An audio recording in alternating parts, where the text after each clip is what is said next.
হসপিটালগুলোকেও দেখভাল করার জন্য বলা হয়েছে।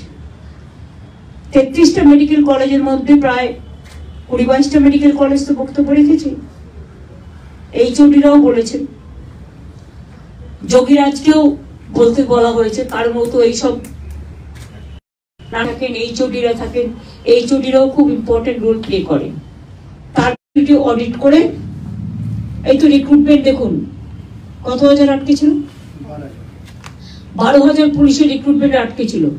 এখনো অর্ডারটা আসেনি, সোমবার সম্ভবত ওটা অর্ডার আসবে।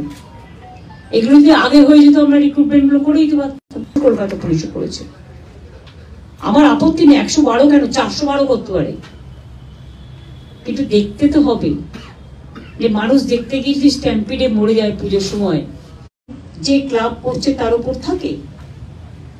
দায়িত্বশীল হয়ে সবাই করুন, আমার কোনো আপত্তি নেই। আমরা চাই এমন কিছু করবেন না যাতে মানুষ কোন রকম ভাবে স্ট্যাম্পিড হয়। ক্লাবের ছেলেমেয়েরাই তো ভলেন্টিয়ার হয়, তারাই তো দায়িত্ব নিয়ে করেন। সুতরাং এটা তাদের কাছে আমার রিকোয়েস্ট থাকবে, কোর্টে গিয়ে রাজনীতির কচকচানি যিনি করেন সারাক্ষণ, বিচারের রায় যেন নীরবে নিভিতে না কাঁদে, আর এমন কোনো না কিছু না হয় যাতে মানুষ বিপদে পড়ে। মানুষকে বাঁচিয়ে, মনে রাখবেন ল এন্ড অর্ডারটা কিন্তু স্টেট সাবজেক্ট।